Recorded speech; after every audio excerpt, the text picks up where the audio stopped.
Dubai में बैठकर भारत के लोगों को करोड़ों का चूना लगाने वाला साइबर ठगी का मास्टरमाइंड आखिरकार पुलिस के शिकंजे में है। रेड कॉर्नर नोटिस के बाद आरोपी दुबई से बैंकॉक और भूटान के रास्ते भारत पहुंचा, लेकिन पुलिस की तकनीकी निगरानी से बच नहीं सका। आखिर कैसे हुई इस मास्टरमाइंड की गिरफ्तारी, रिपोर्ट में आपको दिखाएंगे।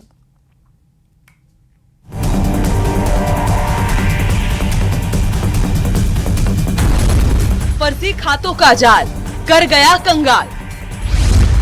160 करोड़ की साइबर ठगी का खेल। दुबई से बैंकॉक, भूटान और भारत, ठगी से जुड़े तार, मास्टरमाइंड गिरफ्तार। साइबर अपराध की दुनिया का एक बड़ा चेहरा अब सलाखों के पीछे है। डूंगरपुर साइबर थाना पुलिस ने ऑपरेशन म्यूल हंटर के तहत उस मास्टरमाइंड को गिरफ्तार किया है, जो दुबई में बैठकर साइबर ठगी का पूरा नेटवर्क संचालित कर रहा था। पुलिस के मुताबिक आरोपी घनश्याम कलाल ने अपने साथियों के साथ देश भर में सैकड़ों म्यूल अकाउंट तैयार करवाए और उन्हीं अकाउंट के जरिए 160 करोड़ रुपए ठगी को अंजाम दिया। मामले की शुरुआत तब हुई जब एक ग्रामीण को मुफ्त पैन कार्ड बनवाने का झांसा देकर उसके नाम से बैंक अकाउंट खुलवाया गया। बाद में उसी अकाउंट में 81,69,000 रुपए का संदिग्ध लेन देन सामने आया। जांच आगे बढ़ी तो एक एक कर आरोपी गिरफ्तार होते गए, लेकिन पूरे नेटवर्क का सरगना दुबई से ऑपरेशन चला रहा था। पुलिस की तकनीकी सर्विलांस लगातार आरोपी का पीछा कर रही थी। मुख्य सरगना घनश्याम पुत्र नरेंद्र कलाल, निवासी कलालवाड़ी, सिमलवाड़ा, जो दुबई में बैठकर ठगी की वारदातों को अंजाम देता था। आरोपी के खिलाफ रेड कॉर्नर नोटिस जारी था, तो वह पहले दुबई से बैंकॉक गया, बैंकॉक से भूटान के रास्ते इंडिया में आया और असम, केरल होते हुए कल उसके अजमेर में होने की सूचना पर हमारी टीम आ गई और उदयपुर के पास से उसको डिटेन किया गया। आरोपी को गिरफ्तार कर लिया गया है। बहुत गहनता से अनुसंधान किया जा रहा है। पूछताछ में ये भी सामने आया कि ये गिरोह भोले भाले लोगों को सरकारी योजनाओं का लाभ, फ्री पैन कार्ड और पैसों का लालच देकर उनके नाम से बैंक अकाउंट खुलवाते थे और बाद में इन्हीं अकाउंट का इस्तेमाल विदेश में बैठकर शेयर ट्रेडिंग और ऑनलाइन बेटिंग के नाम पर साइबर ठगी की रकम ट्रांसफर करने में किया जाता था। पुलिस ने अब तक 450 से ज्यादा म्यूल अकाउंट चिन्हित किए हैं, जिनसे करीब 160 करोड़ रुपए की साइबर ठगी का खुलासा हुआ। अब पुलिस आरोपी से पूछताछ कर पूरे अंतर्राष्ट्रीय साइबर नेटवर्क, उसके विदेशी कनेक्शन और ठगी की रकम से ट्रेल की पड़ताल में जुटी है। आने वाले दिनों में इस नेटवर्क से जुड़े और बड़े खुलासे होने की संभावना है। न्यूज़ 18 के लिए डूंगरपुर से जयेश पवार की रिपोर्ट। राजस्थान में हाईवे पर सफर करने वालों की जेब पर अतिरिक्त बोझ पड़ा है। राष्ट्रीय राजमार्ग प्राधिकरण यानी कि NHAI ने राज्य के कई प्रमुख टोल प्लाजों पर नई दरें लागू कर दी हैं। जयपुर से दिल्ली और खाटू श्याम जी जाने वाले यात्रियों को अब पहले से ज्यादा टोल देना होगा। आखिर किन किन टोल प्लाजा पर बढ़ी हैं दरें और कितना बढ़ा है खर्च, देखिए इस रिपोर्ट में।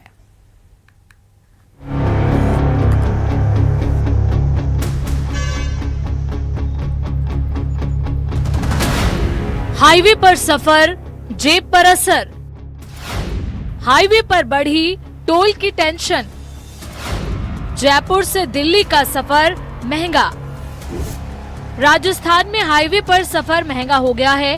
राष्ट्रीय राजमार्ग प्राधिकरण ने जयपुर से जुड़े कई राष्ट्रीय राजमार्गों और एक्सप्रेसवे पर टोल टैक्स की नई दरें लागू कर दी हैं। Car, jeep, taxi, mini bus और व्यावसायिक वाहनों के टोल शुल्क में 8 से 12% तक की बढ़ोतरी की गई है। जयपुर से दिल्ली जाने वाले यात्रियों को अब पहले से ज्यादा टोल चुकाना होगा। कार और हल्के निजी वाहनों के लिए एक तरफ का टोल 375 रुपए से बढ़ाकर 395 रुपए कर दिया गया है, यानी एक तरफ की यात्रा पर अब 20 रुपए अतिरिक्त खर्च करने होंगे। वहीं भारी वाहनों और बसों के टोल शुल्क में भी बढ़ोतरी की गई है, जिसका असर माल ढुलाई और बस किराए पर भी पड़ सकता है। विश्व प्रसिद्ध खाटू श्याम जी मंदिर जाने वाले श्रद्धालुओं की यात्रा भी अब महंगी हो गई है। जयपुर चोमू रीगस मार्ग पर स्थित टाटिया वास टोल प्लाजा पर कार, जीप का नया टोल अब 80 रुपए हो गया है। मनोहरपुर टोल पर नया टोल 95 रुपए हो गया है और ठीकरिया टोल प्लाजा पर 100 रुपए की नई दरें लागू हो चुकी हैं। नेकावाला, सीतारामपुरा और भागवास 84 टोल पर भी 8 से 12% की बढ़ोतरी दर्ज की गई है। हर महीने एकादशी और सप्ताह के अंत पर जयपुर, दिल्ली और आसपास के राज्यों से लाखों श्रद्धालु खाटू श्याम जी दर्शन के लिए अपनी गाड़ियों और टैक्सियों से जाते हैं। टोल दरें बढ़ने से अब खाटू श्याम जी की पूरी धार्मिक यात्रा का बजट बढ़ जाएगा। जयपुर से जुड़े राष्ट्रीय राजमार्गों और एक्सप्रेसवे पर नई टोल दरें लागू हो गई हैं, जिससे हाईवे पर सफर महंगा हो गया है। NHAI के नए आदेश के बाद में राजस्थान में टोल की दरों में 8 से 12% का इजाफा कर दिया गया है। टोल की इन बढ़ी हुई दर का आम आदमी पर सीधा असर पड़ने वाला है। जयपुर से दिल्ली जाने वाले लोगों को अब कार या जीप के लिए करीब 20 रुपए ज़्यादा देने होंगे। आप देख सकते हैं कि टोल प्लाजा पर मैं मौजूद हूँ, यहाँ पर कमर्शियल व्हीकल आ रहे हैं। भैया टोल बढ़ा हुआ लग रहा है कुछ आज? ऐसा पीछे से आप आए, अलग अलग टोल क्रॉस किए होंगे, तो टोल की रेट कुछ बढ़ी हुई है? अभी आज का फास्टैग करता पता नहीं, फास्टैग में पता नहीं चल रहा है, लेकिन 8 से 10% बढ़ गया है तो कितना असर पड़ेगा इसका? 10% अगर ज्यादा टोल लगेगा तो बहुत पड़ेगा, बहुत ज्यादा असर पड़ेगा। और भी कमर्शियल व्हीकल हैं, लगातार जा रहे हैं। भैया टोल रेट बढ़ा है कि कुछ आगे पीछे? हाँ जी, टोल की कीमत कुछ बढ़ी है? टोल की कॉस्टिंग बढ़ी है लेकिन फैसिलिटीज भी काफी मिली हैं। 12% रेट बढ़ी हुई है लेकिन फैसिलिटी नहीं है। फैसिलिटीज मिली है हमें, और अब टोल में यानी कि फास्ट जो हुआ है प्रोसेस वो बहुत अच्छा हुआ है। कितने व्हीकल आते जाते हैं आपके इस टोल पे? कितने जाते होंगे सर? हमारे यहाँ अप्रॉक्स एवरेज देखें तो 80 से 85 हज़ार व्हीकल डेली का अप डाउन है। यहाँ पे अप डाउन है केवल इस आगरा रोड वाले का? हाँ, ये टर्नल टोल है। हाँ। और मतलब 8 से 12% अगर टोल रेट्स बढ़ती हैं उसका असर कई वाहनों पे पड़ता है, आम जनता की जेब पे पड़ता है। फिलहाल अगर देखा जाए तो पिछले दिनों में जिस तरह से डीजल और पेट्रोल महंगा हुआ, उसके बाद में टोल की रेट महंगा होने से इसका असर सीधा आम आदमी की जेब पर पड़ने वाला माना जा रहा है। हालांकि नियमित यात्रियों को कुछ राहत भी दी गई है। 24 घंटे के भीतर उसी मार्ग से लौटने वाले वाहनों को रिटर्न ट्रिप की रियायत पहले की तरह मिलती रहेगी। वहीं टोल प्लाजा के 20 किलोमीटर के दायरे में रहने वाले स्थानीय लोगों के लिए मासिक फास्टैग पास की सुविधा भी जारी रहेगी। टोल दरों में हुई इस बढ़ोतरी का सीधा असर रोजाना सफर करने वाले लोगों, टैक्सी और बस संचालकों के साथ साथ ट्रांसपोर्ट कारोबार पर भी पड़ेगा। न्यूज़ 18 के लिए जयपुर से अरबाज अहमद की रिपोर्ट। नमस्कार, बहुत स्वागत है आपका खंबागढ़ी राजस्थान में। मैं हूं आपके साथ श्रुति श्रीवास्तव। बुलेटिन की शुरुआत करेंगे बड़ी खबर के साथ। जयपुर मेट्रो परियोजना के दूसरे चरण को लेकर आज बड़ा कार्यक्रम आयोजित होगा। मुख्यमंत्री भजनलाल शर्मा दोपहर 12 बजे सीतापुरा स्थित प्रस्तावित डिपो पर भूमि पूजन करेंगे और इसके बाद मुख्यमंत्री पहली बार मानसरोवर मेट्रो स्टेशन से मेट्रो की सवारी कर बड़ी चौपड़ पहुंचेंगे और इस दरमियान राजस्थान मेट्रो के MD वैभव गलारिया और अन्य अधिकारी भी उनके साथ मौजूद दिखेंगे।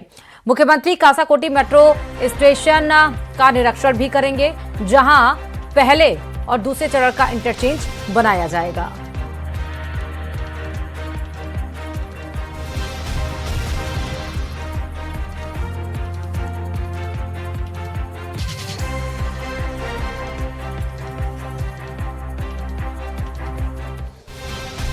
ज्यादा जानकारी के साथ संवाददाता रोशन इस खबर पर जुड़े हुए हैं। रोशन, आज का दिन वाकई बहुत बड़ा दिन है क्योंकि जयपुर मेट्रो परियोजना के दूसरे चरण को लेकर आज कार्यक्रम प्रस्तावित है। क्या कुछ आज के जो कार्यक्रम है वो बताइएगा सीएम के? जी बिल्कुल, देखिए मुख्यमंत्री भजनलाल शर्मा जो है आज मेट्रो के सेकंड फेज का भूमि पूजन करेंगे। इससे पहले प्रधानमंत्री मोदी मेट्रो के सेकंड फेज का जो है वो कहा जा सकता है कि शिलान्यास जो है वो कर चुके हैं। करीब 13 लाख करोड़ रुपए की लागत से ये जो प्रोजेक्ट है वो पूरा होगा। यानी कहा जा सकता है कि प्रहलादपुरा से लेकर जो विद्याधर नगर अंबावाड़ी का जो क्षेत्र है वो कनेक्ट होगा। साथ ही साथ में ये जो प्रोजेक्ट है मेट्रो का जो फेज 1 है उससे भी कनेक्ट होगा। तो मुख्यमंत्री भजनलाल शर्मा आज सुबह जो करीब 11:40 के ऊपर मुख्यमंत्री आवास से जो है सीतापुरा स्थित जो कार्यक्रम स्थल है वहां पर पहुंचेंगे, मेट्रो के यार्ड में भूमि पूजन करेंगे और इसी के बाद में जो है दोपहर 3 बजे करीब वो मुख्यमंत्री का जो कार्यक्रम है वो सीतापुरा से मानसरोवर मेट्रो स्टेशन यहाँ पर पहुंचने का है, जहां से वे जो मेट्रो की सफारी करते हुए छोटी चौपड़ तक जाएंगे। यहाँ पर जो बीच में बनने वाला जो जंक्शन क्रॉसिंग है दोनों के कहा जा सकता है कि फेज 1 और फेज 2 को जो जोड़ने वाला मेट्रो का इंटरकनेक्ट होने वाला जो स्टेशन है वहां का भी मुख्यमंत्री भजनलाल शर्मा जो है वो निरीक्षण करेंगे। ठीक है रोशन, बहुत शुक्रिया तमाम जानकारी देने के लिए।